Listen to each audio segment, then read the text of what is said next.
Trevor Phillips was born in this country but split his childhood and his education between here and Guyana. After university, he worked in television. In 2003, he was appointed as chairman of the Commission for Racial Equality, and since that time, he's very much led the debate about multiculturalism, about ethnic diversity, and about equality in our schools. Trevor, tell us a bit about your childhood. I've read that you were born here but returned to Guyana and then seemed to come back here. And indeed, if you look at your education from 5 to 16, it was in both countries. So just take us through that and what happened to you at that age. Well, I think like a lot of children of immigrant families, I got shuttled. And that's not as awful as it sounds, because I think I got a lot of advantages from it. I was born here, about 100 yards from Arsenal football ground. My dad was an Arsenal supporter. And my mother had 7 children. There were 6 of us here. I was the last and the only one born in this country. And we lived in these 2 rooms in Finchley Park, and 8 into 2 doesn't quite go. So they sent me, and at various stages, pretty much all my brothers and sisters, back to live for a period with my aunt and grandmother. It was important for 2 reasons. One is my aunt is a school teacher. She's 90 this year. And my first school was her school. When your parents made the decision as to who would go back to Guyana at which point, were they in part thinking about education? Were they making education decisions, or was it more haphazard than that? The first time not. The first time was simply it was my turn. The second time, when I was 12, I think it was much more to do with that. First of all, my parents, this was 1967. This was the era of Powell and all of that. Yes. And my parents decided to move to America. There were more possibilities from an ambitious, determined black person. And my father's a very... They clearly were an ambitious family. Oh, well, my father's a very good example of that. My father, who... Going to America was not his idea. It was my mother's idea. And she said, well, I'm off. And he said, okay, that I'll go. He worked as a security guard at Columbia University. He was 57 years old. He'd been invalided out of the post office.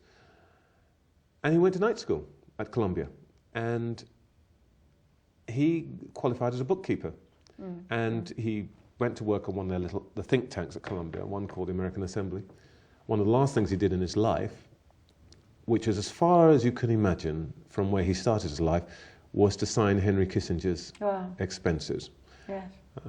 We had a small argument about that, because I said, how can you do that? Why give him anything? So what does that say about the sort of education that you had? I mean, presumably the message your parents would get from your primary school days here in England was that that wasn't possible. So tell us a little bit about that. Well, my primary school days were not bad. I had a teacher when I was 7 years old who is probably the first person outside my family to have made a difference to me, simply because she made me go and read. She took me by the hand, took me to the library. I mean, I still see her.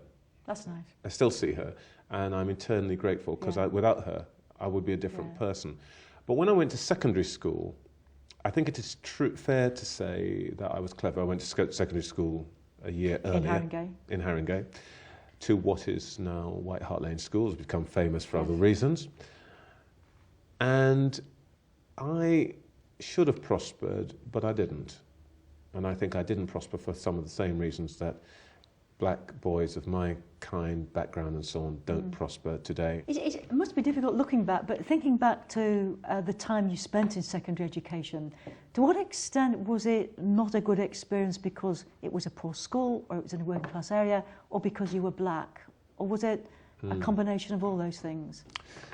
Do you know, I've never really been able to understand this. When I entered it, it was a grammar school, went comprehensive. And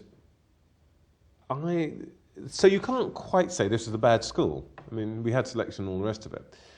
What is probably true is that I was one of the few black children in the school, and I think that made quite a big difference, just psychologically, And I think that was all part of the background. Being a kind of an outsider had an impact. So that was the point at which you went back to Guyana. I went back to Guyana. Did you know at that point that you would return to the United Kingdom at some point?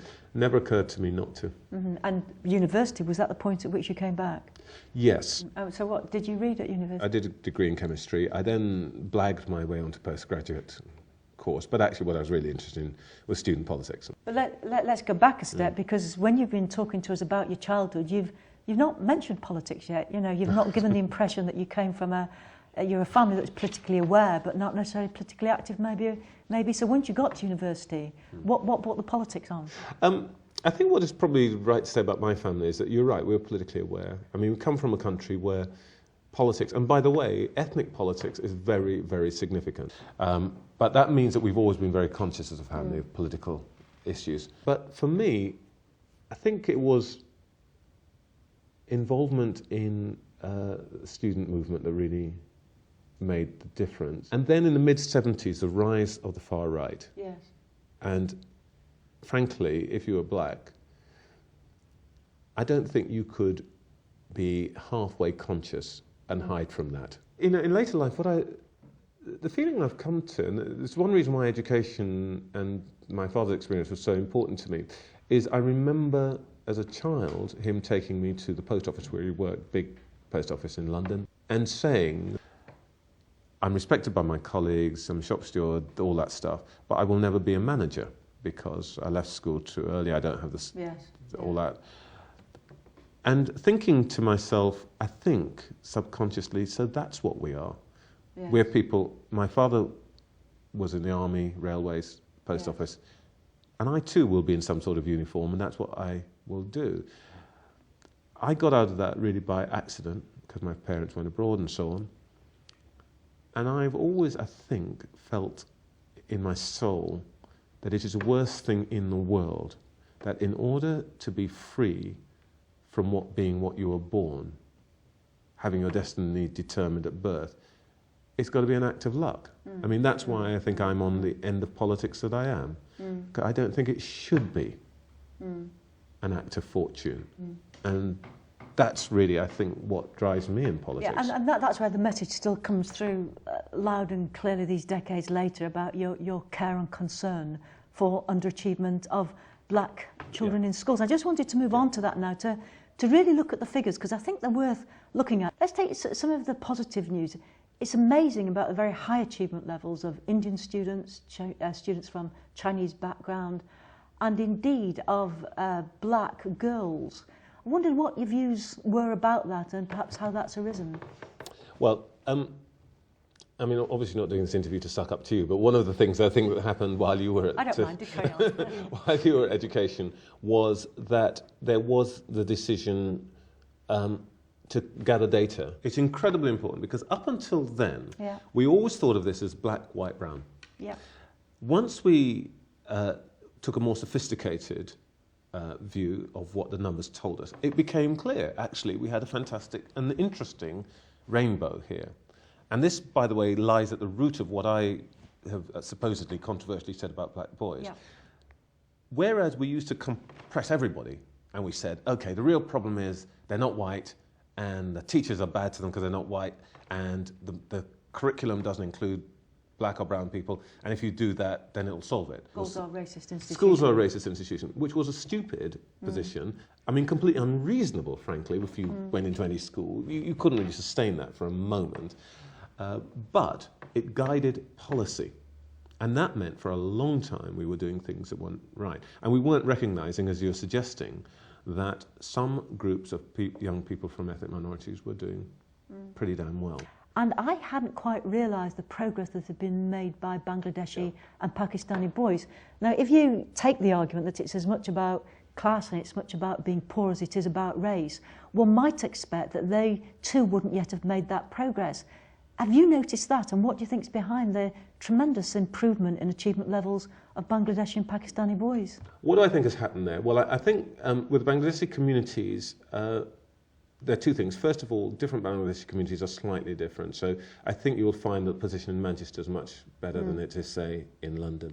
And Birmingham, I know, has improved much in recent years.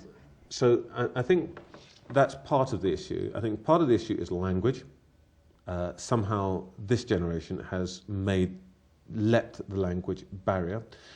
And I suspect a large part of it is something that's happening with families. Yes. That whereas the families were sort of stuck in the catering trade, Bangladeshi families are now beginning to be something slightly different.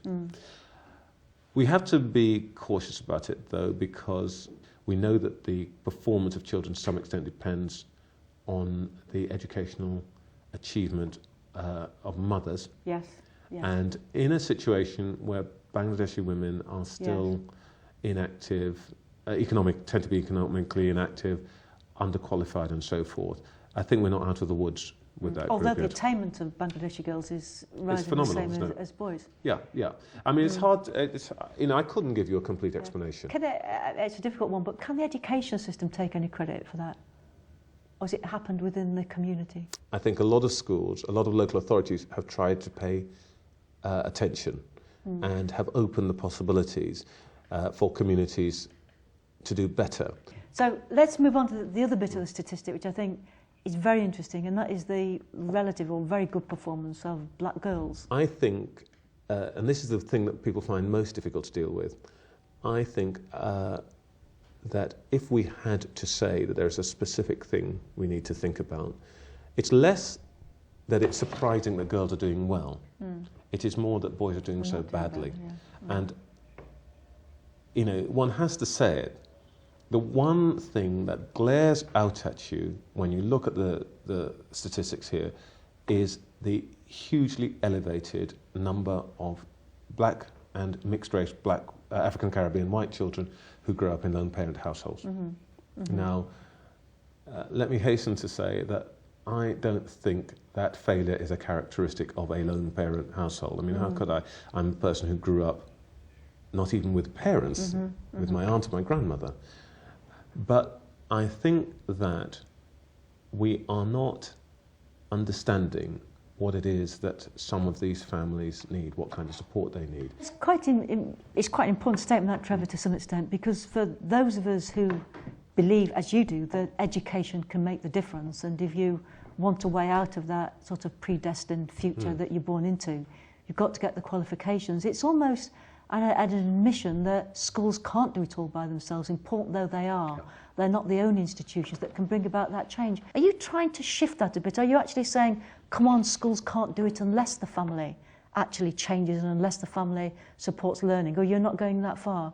Oh, I would go further than that. Now, I think what we've got to do is to have a better partnership between communities and schools. And one example of this we picked up in the United States, where a school which had this problem about, what do you do with black boys, diagnosed it as partly the fact that these boys had very little contact with their fathers, and the fathers had very little contact with the school. Yeah. So what they did was, they got the fathers in for these dads and donuts evenings as a group. So it was okay. Because other dads were going along as well. Other dads were going along. It was okay. And actually, it then became a kind of object of pride to support your son.